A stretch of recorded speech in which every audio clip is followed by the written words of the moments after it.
Yeah, dirt poor growing up. I never had my own room. My mama cooking that work up. She burnt up all the spoons, graduated from the block. I ain't never finished school. No, it wasn't cool. That's why I choose. All right, here we go. Outlawz, what's good? What's going on, my brother Vlad?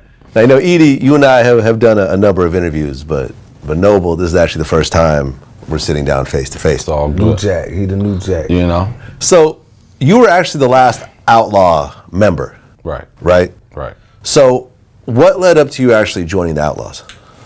What led up to me joining the Outlawz? Well, I moved to Cali from Jersey, you know, like a couple months before Pac got out of jail. And I, you know, getting in all this trouble in Jersey and shit, hustling, all this crazy shit. I was just like, getting the fuck out of here. So I moved out to the 909 with my sister. Came home from, you know, I was trying to live the life of a regular kid. You know what I'm saying? So going to school, all this shit, and got a call one day. I came home from school. My sister was like, Fatal called you. They said they out here. I'm like, what the fuck? Fuck my boys doing out here. You know, you knew Fatal from Jersey? From Jersey. I grew up with Gaddafi and Fatal since like, you know, third grade and shit. You know what I mean? So as soon as they touched down in Cali with Pac, you know, they like, we gonna call one of our soldiers from the hood. You know what I mean? So, you know, I thought it was a joke. They like, yo, we out here with Pac. I'm like, Pac locked up all this shit. You know what I mean? But it wasn't a joke. Them niggas came and got me in the limo, and it was on after that. You know what I'm saying? So in Jersey, like, how bad was it getting for you? Like how deeply involved were you in all the criminal shit? It was getting real bad, man. You know, I saw it one day. Like, if you know, my mom's was on drugs, my brother was on drugs, so they gave me an example of what I wasn't trying to be. Like, I never was gonna try to dive into actually using drugs, even though a lot of the homies was tooting and, you know, sprinkling the shit with the weed and all that. It was like, you know, always had a hustler spirit, you know what I mean? But I just got a vision one day, man. God was like, yo, if you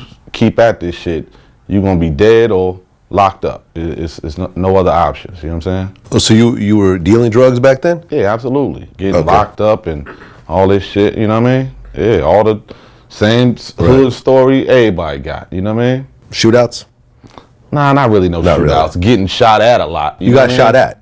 Absolutely. You know, a lot of sticker, because the town we stayed in is called Montclair. It was like, you know, in Jersey, it was like, you know, we used to be kind of beefing with East Orange a little bit. So, you know, a lot of dudes used to try to come up to Montclair because the town looked pretty, but there's some thorough niggas there. You know what I mean? So, you know, they used to try to come up and, you know, rob niggas and, you know what I mean? All that kind of shit. So, you know, but yeah, used to be some shootings and shit going out there, but I was a little nigga. I wasn't really out there shooting nobody, you know what I mean? Like, how old were you when you first got shot at?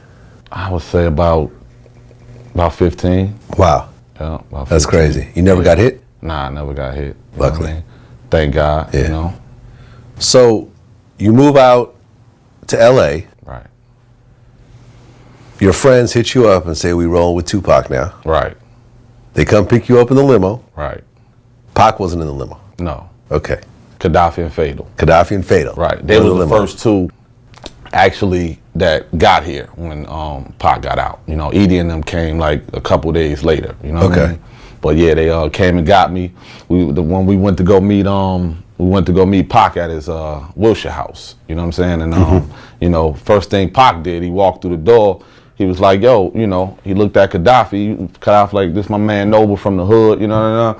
Pac like, yo, you know, he fresh out, paranoid than a motherfucker. You know what I'm saying? Like, no disrespect to you, Noble, but you know, he started talking to Gaddafi like, yo, how you just gonna bring, you know, somebody I don't know to the spot? So they didn't even tell Tupac? No, they didn't even tell him that they was taking a limo. Like, he started barking on them like, y'all just took the limo. What the fuck? You gotta think this back then, nigga, they had no cell phones. Niggas might have had beepers and shit, you know what I mean? So I guess Pac was doing an interview or something, and these dudes just got in a limo and came to get me an hour away out in the 909, you know what I mean? So Pac started barking on limo. You know how niggas was. It was retarded, you know what I mean? So Pac, he started barking on them about the limo and bringing a stranger to his apartment. And I was like, you know, I interrupted like, yo, Pac, I totally understand where you coming from. I wasn't tripping, you know what I mean? Like, you know, I go back. It's all good. But, you know, Gaddafi was like, yo, this is my dog. Like, he ain't no stranger. Like, this is...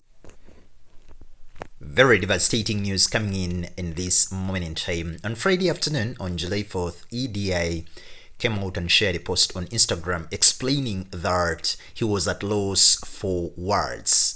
In a statement he released, he said, "Today I got some of the worst and unexpected news imaginable. My brother and partner for over 30 years did the unexpected this morning."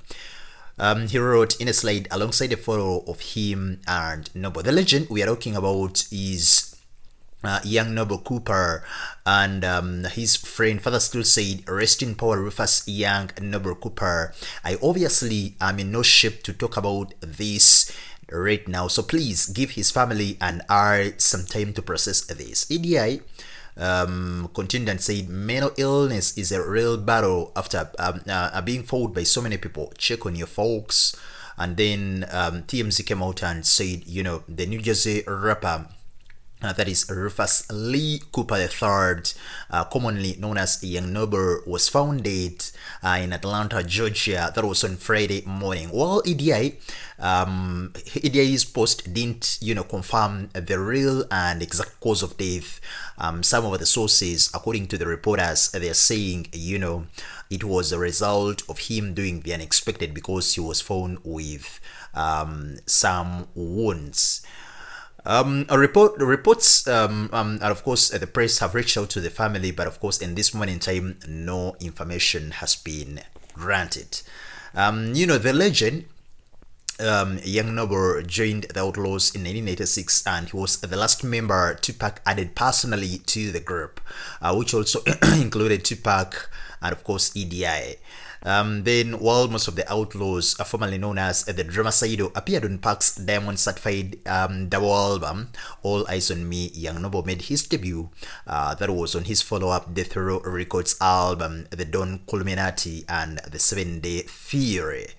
He featured on the songs like Bomb First, My Second Reply, Hail Mary, Life of an Outlaw, and Just Like Daddy. In addition to several Outlaw albums, Noble also put out a few solo projects, including the 2002's Noble Justice. In May 2021, Young Noble suffered a serious heart attack, sharing the news of his recovery via his Instagram. And then at the time he said, "Thank you to all the loved ones who had been praying for me. I had one of the worst days of my life yesterday.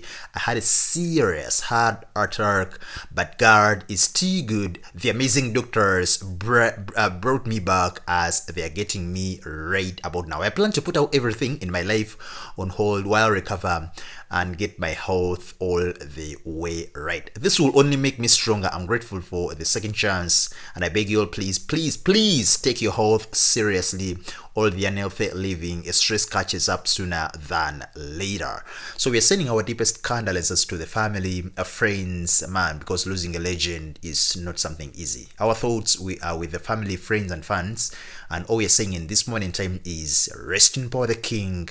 That is Young Noble. We'll be celebrating him, and of course we'll be giving you more interviews, updates, and of course remembering him as a huge name within hip-hop. Rest in power king. Bye bye for now.